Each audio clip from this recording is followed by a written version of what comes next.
Oke, selamat datang rekan-rekan investor. Di sesi kali ini, anggap saja saya ini mentor saham Anda ya.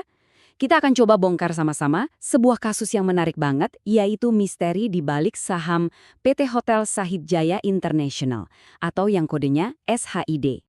Jadi ceritanya begini, pertengahan 2025 ada kejadian yang wow, luar biasa di saham SHID. Harganya itu tiba-tiba terbang, meroket lebih dari 90%. Dan ini gila loh, lonjakan masif kayak gini terjadi dalam waktu kurang dari sebulan. Coba bayangin, dari 655 perak tiba-tiba di atas 1000, bahkan sampai 1250. Saking anehnya pergerakan ini, Bursa Efek Indonesia sampai turun tangan dan melakukan suspensi. Istilah resminya yaitu unusual market activity. Terus perusahaannya bilang apa? Nah, menurut direkturnya Pak Hengki Roy, kenaikan ini ya murni mekanisme pasar aja, nggak ada aksi korporasi apa-apa di belakangnya. Katanya sih begitu. Jadi apa dong yang sebenarnya terjadi? Kalau bukan karena aksi korporasi, lalu karena apa? Nah, untuk memecahkan misteri ini, kita harus jadi detektif dulu. Kita perlu kenalan lebih dalam sama perusahaannya. Yuk, kita bedah fundamental SNHID. Oke, bagian pertama, pemain lama aset legendaris. Jadi, kita harus tahu dulu nih, Shahid ini bukan anak kemarin sore di dunia perhotelan. Ini tuh merek legendaris, pemain lama dengan aset-aset yang, wah, ikonik banget.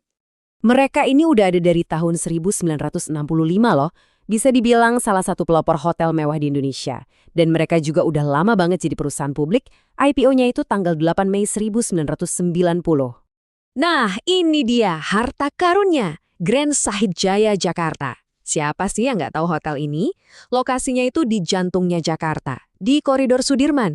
Ini aset yang nilainya luar biasa. Dan bukan cuma itu, selain hotel utamanya tadi, SHID juga punya aset properti lain yang mereka miliki langsung.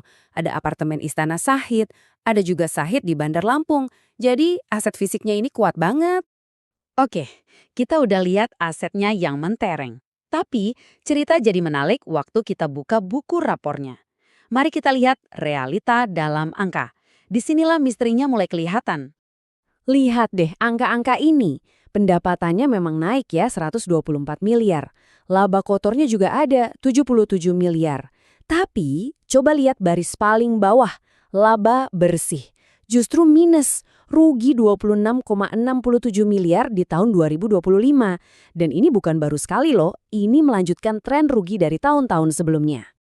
Angka minus 21,51% ini artinya apa? Gampangnya gini, setiap 100 rupiah pendapatan yang masuk, perusahaan malah tekor sekitar 21 rupiah. Wah, ini nggak sehat. Dan makin dalam kita gali, makin aneh. Lihat perbandingan laba per saham atau EPS-nya.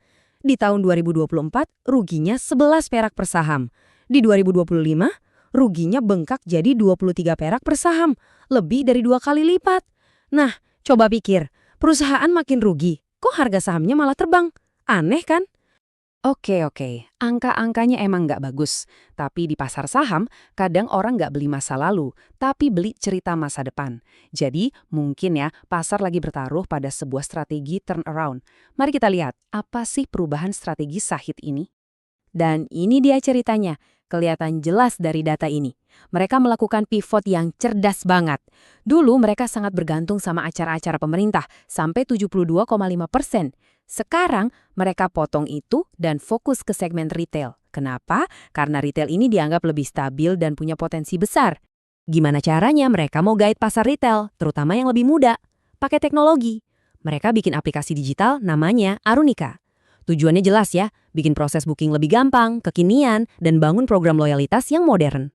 Cerita barunya nggak berhenti di situ. Mereka juga punya ambisi go internasional. Coba lihat, mereka ekspansi sampai ke Uzbekistan.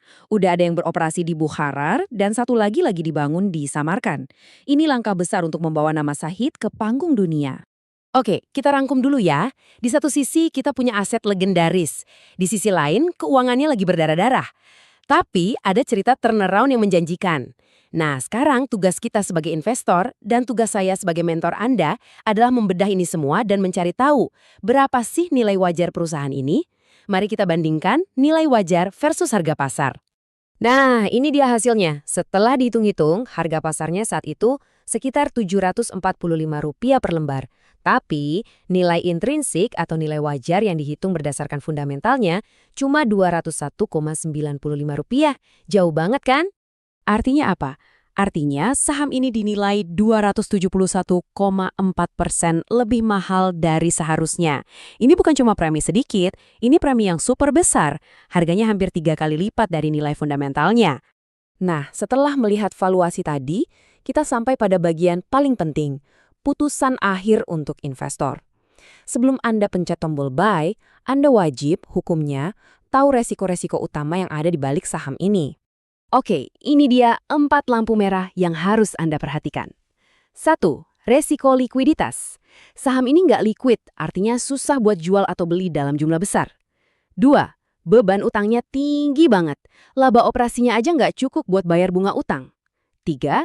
Jangan ngarep dividen. Mereka udah nggak bagi dividen sejak 2013 karena, yaitu, rugi terus. Dan terakhir yang keempat, asetnya menua. Artinya biaya perawatan dan renovasinya bakal gede. Jadi kesimpulannya apa? Semua kembali ke Anda sebagai investor. Pertanyaan pamungkasnya adalah ini, apakah cerita turnaround sebuah brand legendaris ini cukup kuat untuk membuat Anda bertaruh, bahkan ketika angka-angka fundamentalnya berkata sebaliknya? Apakah Anda tim cerita atau tim angka? Nah, keputusan ada di tangan Anda.